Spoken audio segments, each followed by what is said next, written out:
Let's take you back to the United Nations, where Iran's ambassador is speaking. The aggression continues. On 16 June, Israel attacked Hakim Children's Hospital in Tehran, Farabi Rehabilitation Hospital in Kermanshah, and Iranian Red Crescent Society building and medical ambulances. These are only a few instances of the brutality and gross violation of international humanitarian law by Israeli regime. At least 2 pregnant women and their unborn children were killed. On the same day, Israel struck the national broadcasters IRIB during a live broadcast, killing journalists and humanitarian workers. Just today, Israeli regime inflicted damage to 2 other hospitals in Iran, endangering the lives of patients and medical personnel.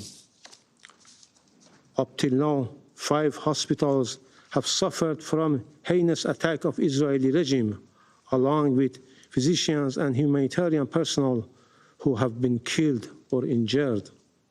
There were not accidents, there were not collateral damage, they were deliberated war crimes, acts of a state terror, and example of barbaric warfare. Madam President, Excellencies and colleagues, Israel also attacked Iran's peaceful safeguard nuclear site and facilities. On 13 June, it struck the uranium conversion facility and the fuel plate fabrication plant. On 18 June, it targeted centrifuge production sites in Tehran and Karaj, both under IAEA monitoring. On the 19th June, it attacked the Arak heavy water reactor built under the JCPOA term and IAEA safeguard with no proliferation risk. These attacks violate the UN Charter, international law, the IAEA Statute, and Security Council Resolution 2231 and 487. Israeli strikes are an assault on the global non-proliferation regime. Security Council Resolution 487, which was adopted unanimously, clearly states that any military attack on the safeguard nuclear facilities is an attack on the entire IAEA safeguard system and the NPT itself. The Security Council must implement its resolution. If the Council fails to act now, it will send a message that international law and resolution apply selectively. If the non-proliferation regime collapses, this Council will share responsibility with the Israeli regime. Madam President, despite Iran's repeated warning about the threats of our peaceful nuclear sites and facilities, the IAEA Director General has failed to act. His silence undermines the agency authority, neutrality, and credibility. The IAEA cannot remain silent while safeguard facilities are attacked. This inaction must end. Israel openly declared that it will continue this strike for as many days as it takes. We are alarmed by credible report that the United States, as a depository of NPT, may be joining this war.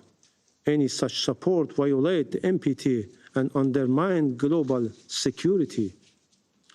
The selective invocation of international law by US, France, using it when convenient, discarding it when it constrained their allies, is a form of institutional hypocrisy that gravely undermines the credibility of this Council and the international law.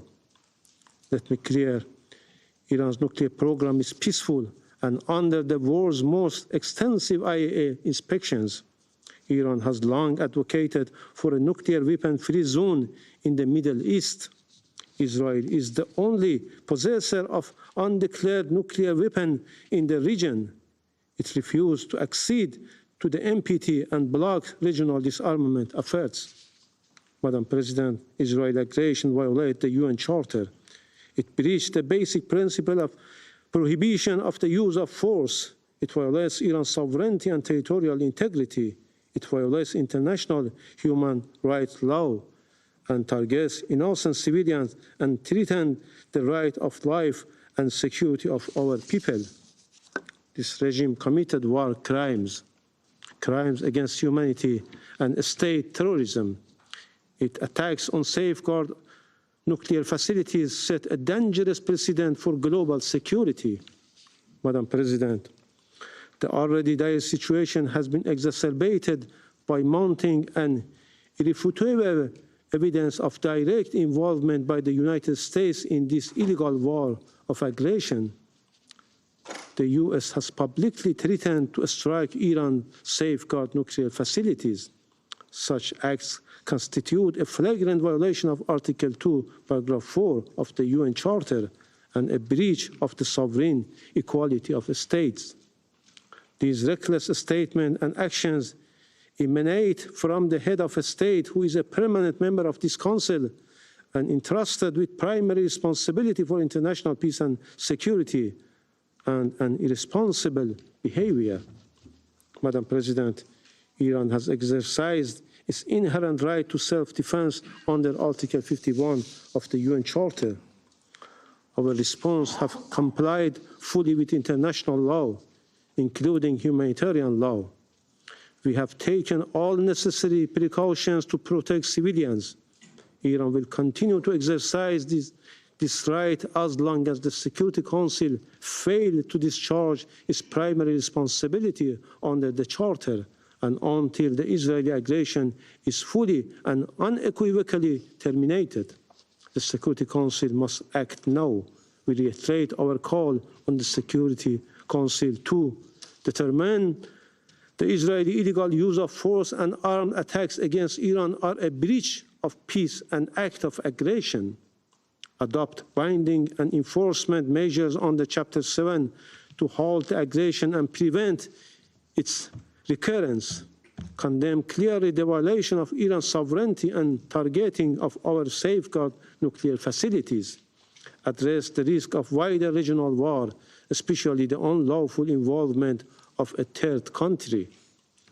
Madam President, the lies and fabrication used by the representative of Israeli regime and its Western allies don't work anymore to whitewash and justify its horrendous crimes. International law is clear. There is no right for Israel to commit this act of aggression, no right to attack and target civilian infrastructure or safeguard nuclear facilities, no legal or moral cover for war crimes. The so-called preemptive attack and existential threat claims used by this terrorist regime and its allies to justify aggression have no basis in international law, and to conduct acts of aggression, kill innocent people, and violate the territorial integrity of states. These are false excuses for Israeli aggression. Iran has never initiated any war, while Israel, as an occupying and terrorist regime, has a long and dark history of illegal use of force, violation of all legal international norms, assassination, and nuclear secrecy that destabilize the entire region. The selective use of international law by certain members of this Council expose dangerous double standards that endanger international peace and security and undermine the credibility of this body. Without the support and protection of certain Western states, especially the United States, Israel could not have been able to commit this aggression with such impunity. This complicity must be recorded by history. Finally, Madam President, Council's failure to act at this critical juncture would constitute a profound abdication of the Council's responsibilities and a grave betrayal of fundamental principles of the United Nations.